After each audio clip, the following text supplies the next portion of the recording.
Olá, que bom estarmos juntos mais uma vez. Espero que tudo esteja bem com você. Recentemente, a internet foi inflamada pelas declarações polêmicas de um coronel reformado das Forças Armadas dos Estados Unidos. Durante uma conferência oferecida pela Fundação SALT, Colonel disse de forma aberta e clara que existem outras formas de inteligência não humana e que elas estão interagindo conosco há bastante tempo e que essas pessoas não eleitas do governo norte-americano têm ciência disso. Essa é uma afirmação bastante ousada, especialmente vinda de alguém que tem bastante propriedade e notoriedade sobre esse assunto. O mediador da conferência chegou a questionar o ex-militar, perguntando se ele tinha certeza disso, mas a resposta foi ainda mais clara. Não há dúvida.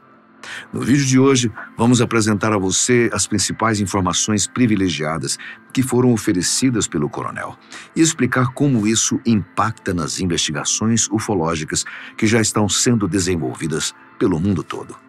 Parece que estamos cada vez mais próximos de responder a pergunta: será que estamos sozinhos?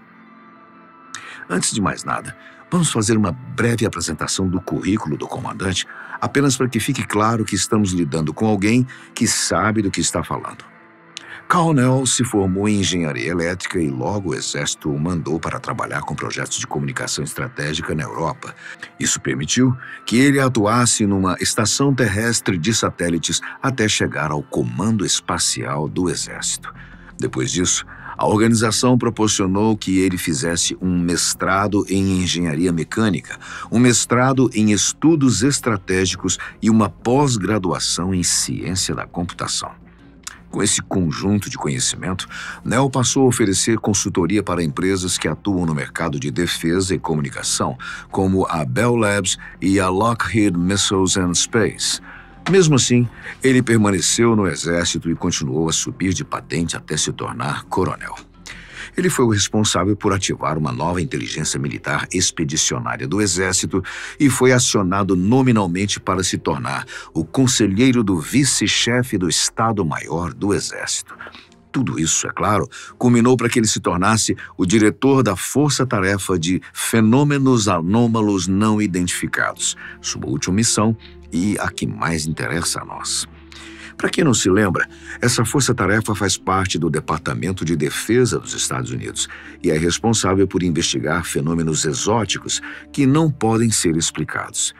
Seu principal expoente foi o ex-oficial David Grush, que ficou famoso por dar entrevistas e oferecer denúncias ao Congresso, afirmando que o governo norte-americano esconde evidências da existência de vida inteligente não humana e de sua relação com a humanidade. Aliás, no momento em que Grush fez suas primeiras declarações, o coronel Call saiu em sua defesa afirmando que ele era um oficial com a bússola moral mais forte possível e que, de fato, essas afirmações precisavam ser melhor investigadas. Ou seja, não restam dúvidas de que o militar reformado está completamente inteirado sobre o assunto. Talvez por isso, ele preferiu ser bem direto quando o mediador perguntou se ele acredita que uma forma superior de inteligência não humana visitou esse planeta. E a sua resposta foi: a inteligência não humana existe. A inteligência não humana tem interagido com a humanidade. Essa interação não é nova, ela tem sido contínua e as pessoas não eleitas no governo estão cientes disso. É possível imaginar, como essa afirmação chocou a todos que estavam acompanhando a transmissão. Por isso, o entrevistador quis confirmar se ele estava certo disso e Call permaneceu firme. Não há dúvida. Depois de uma alegação como essa, o mediador questionou então quais eram as evidências que permitiram que ele chegasse a esse tipo de convicção. O coronel salientou que a melhor forma de responder a isso seria mostrando como a audiência poderia chegar a esse nível de entendimento. Afinal de contas, mesmo que ele diga que tenha visto uma nave ou um ser extraterrestre, isso pode não mudar em nada a opinião de outras pessoas que não são testemunhas oculares desse tipo de evento. Nel afirma que existem dois caminhos principais para gerar algum tipo de compreensão sobre o assunto. O primeiro deles é pela via dos dados, especialmente pelos depoimentos de pessoas com uma posição privilegiada sobre o assunto. Este é o caso de Paul Hellyer, que foi chefe de defesa do Canadá, Haim Eshed, ex-chefe da Força Espacial de Israel, Chris Mellon, assistente secretário adjunto de inteligência dos Estados Unidos, além de pessoas como Lou Elizondo e David Grush, que são ex-oficiais que trabalharam diretamente na investigação desses eventos.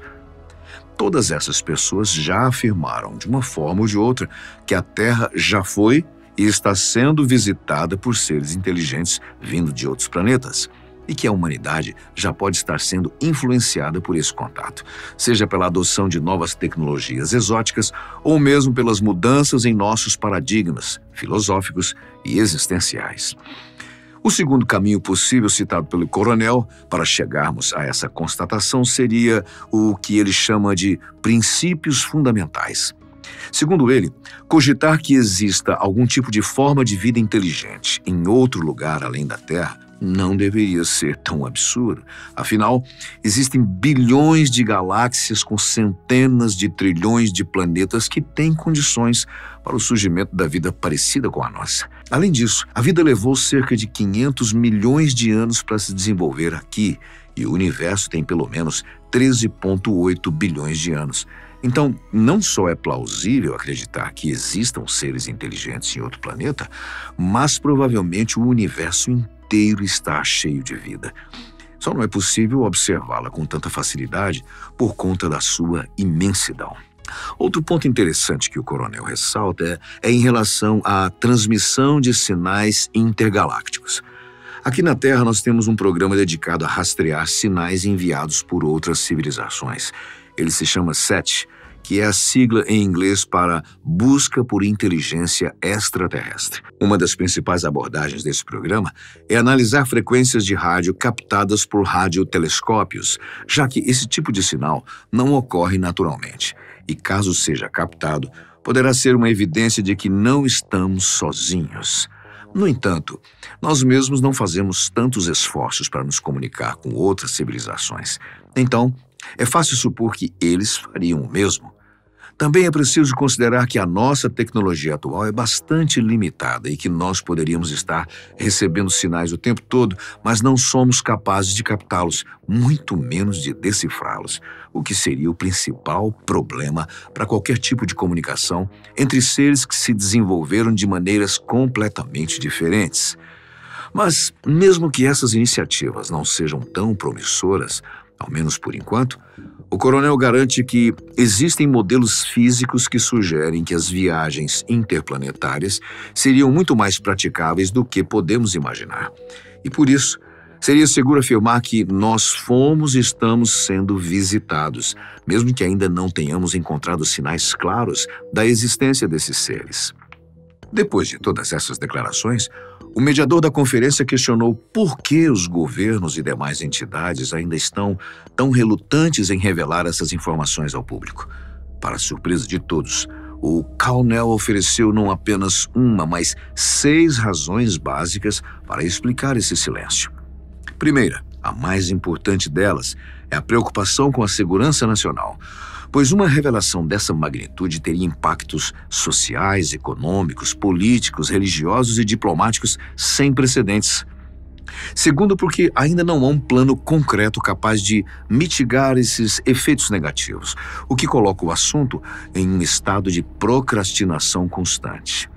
Em terceiro lugar, temos o perigo de uma potencial ruptura social, já que uma constatação como essa teria um profundo impacto nas crenças, opiniões e relações dos indivíduos. Existe ainda a possibilidade que essas informações permaneçam em sigilo por conta de acordos não públicos que foram firmados, sejam eles com empresas privadas ou com as formas de inteligência não humanas. Nessa mesma linha, a quinta razão para esse silêncio poderia ser a tentativa de encobrir potenciais delitos que foram ou estão sendo cometidos, já que não existem parâmetros para guiar esse tipo de relação. Isso poderia dar uma brecha para várias atrocidades. E, por fim, O sexto motivo poderia ser uma simples rigidez organizacional que prioriza outros tópicos como política, guerras, economia e acaba tirando a prioridade do tema que é colocado de lado. Mas, de todo modo, Colnell salienta que a questão da segurança nacional abrange todas as outras e, por isso, ela deve ser priorizada. Para deixar a exposição mais clara, ele cita o exemplo das pesquisas nucleares. Inicialmente, esses esforços eram sigilosos, tratados até mesmo como segredos de guerra. Contudo, aos poucos as informações foram sendo reveladas até que o público estivesse ciente do que estava acontecendo, mesmo que, para isso, não fosse necessário revelar segredos estatais que comprometessem a integridade do governo. Aliás, existe um dado muito interessante sobre esse tópico. Como mencionamos no início do vídeo, essa não é a primeira vez que o coronel Colnell vem a público para falar sobre esse tema. A entrevista em apoio às declarações de David Grush ficou bastante conhecida, mas o militar também ganhou destaque no ano passado quando propôs um plano estratégico para divulgar essas constatações antes que houvesse um vazamento catastrófico que colocaria a nossa segurança em perigo. O plano foi revelado durante uma conferência que contava com a participação de ex-funcionários do governo, físicos, pesquisadores, acadêmicos e ativistas. Trata-se do primeiro simpósio da nova organização sem fins lucrativos, a Fundação Sol, que foi criada para explorar as implicações e analisar as evidências dos fenômenos anômalos não identificados, os fenômenos que antes eram chamados de OVNIs. Durante a sua fala, o coronel sugeriu um plano com 5 fases que deveria acabar até o dia 1º de outubro de 2030, momento em que toda a humanidade estaria ciente sobre as visitas, os contatos e o uso de tecnologia não humana em nosso planeta. Essas fases seriam: demonstrar a existência, correlacionar assinaturas, caracterizar a performance, determinar a natureza e produzir engajamento, um momento em que a sociedade civil estaria atuando em conjunto para se beneficiar dessas relações. Esse último tópico também foi mencionado pelo coronel nessa última conferência da Fundação SALT, que estamos analisando. Quando o entrevistador perguntou ao militar se ele estava certo de que revelar essas informações ao público era o melhor a se fazer, visto que isso poderia acarretar vários problemas, ele respondeu que sim, pois não seria justo retirar esse direito da humanidade. Na verdade, Colnell apontou pelo menos 3 bons motivos para que o governo compartilhe essas evidências com a sociedade. O primeiro é uma questão moral. Afinal, o governo existe por conta do povo e para servir ao povo. Portanto, não compete a ele guardar uma informação que faz parte da natureza da realidade. As pessoas têm o direito de conhecer o mundo que vivem. O segundo motivo é que é melhor manter uma postura proativa do que reativa em relação ao tema. O modo reativo seria o que estamos vivendo agora, onde as autoridades evitam fazer a divulgação. Mas, como vimos, isso pode levar a uma revelação catastrófica que cria todos os problemas, justamente os que eles estão tentando evitar. Por isso, o melhor a se fazer é assumir uma atitude proativa, optando por um caminho que oferece informações de maneira ordenada e controlada, garantindo a segurança de todos.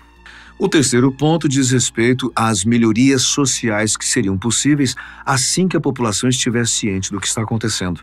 Dessa forma, mais pessoas poderão ajudar, estudar o tema, fornecer ideias e mão de obra para, coletivamente, contribuir para o avanço da humanidade como um todo. Para o coronel Nell, o esforço para revelar as evidências já começou.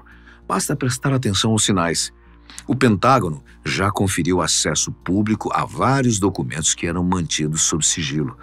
O Congresso americano recebeu a denúncia de David Grush e tratou o assunto de forma séria. A própria nomenclatura dos fenômenos foi alterada, saindo do OVNI, UFO em inglês, para WAP, Fenômenos Anômalos Não Identificados. Tudo para dar mais credibilidade aos eventos que antes eram vistos apenas pela ótica da ficção científica. O próximo talvez já poderia ser a confirmação de que existem evidências de inteligência não humana, mas provavelmente falte algum plano ou estratégia para lidar com todas as perguntas e possíveis ramificações negativas que a notícia poderia trazer. Carnell traz o exemplo do colapso das civilizações da Idade do Bronze, como o Egito, o Império Hitita, o Império Minoano, Assírio, Babilônico.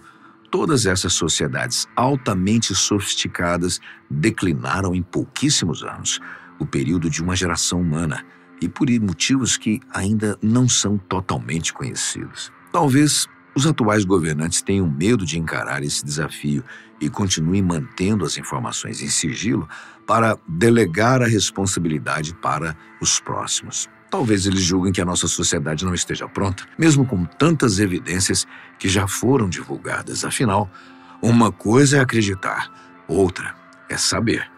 E essa pequena mudança de estado pode alterar fundamentalmente a forma como lidamos com a realidade e com as nossas crenças, o que, com certeza, provocaria grandes impactos na humanidade.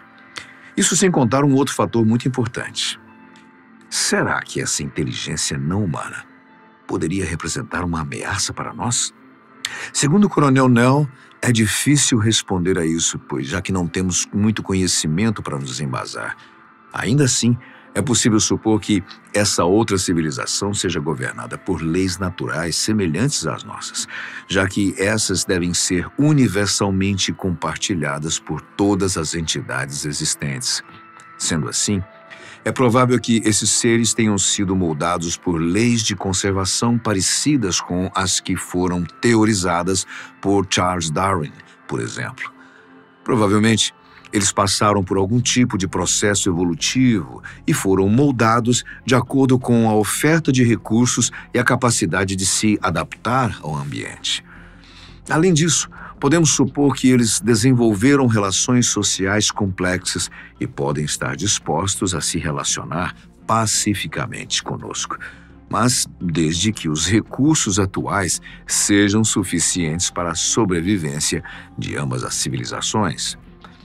Caso contrário, seria muito ingênuo pensar que eles fossem altruístas ao ponto de se sacrificarem por nós. Então, tudo depende das dinâmicas do universo e das formas pelas quais conseguiremos obter energia suficiente para nos manter. Outro ponto interessante compartilhado por Carnell, que eu chamo a sua atenção, diz respeito ao papel dos Estados Unidos nesses esforços de divulgação. O militar tem noção de que o país norte-americano é, claro, proeminente em vários sentidos e que, provavelmente, fez a maior parte dos investimentos para obter mais controle sobre esse tema. Mas não é possível afirmar que esse assunto seja pertinente apenas a um país. Pelo contrário, toda a humanidade tem o direito e o dever de se unir para pensar sobre esse tópico e para tomar decisões compartilhadas. Isso é extremamente importante, pois caso esse tipo de conhecimento privilegiado fique sob o domínio de apenas uma única nação, as consequências para o nosso planeta seriam irreparáveis. Se apenas um país tivesse acesso às tecnologias provenientes de outras civilizações, isso aumentaria ainda mais as disparidades culturais e econômicas já existentes e provocaria uma séria ameaça à nossa existência, já que provavelmente vários conflitos seriam iniciados por conta disso.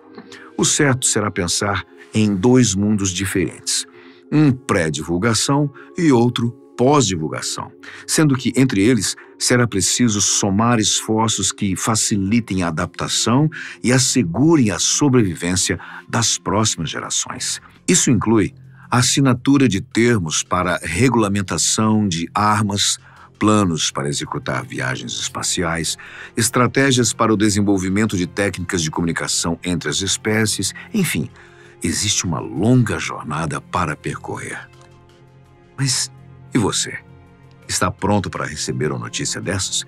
De que os alienígenas vivem em nosso meio? Eu espero que sim, porque estamos cada vez mais próximos da verdade. Muito obrigado pela sua companhia. Até o próximo vídeo.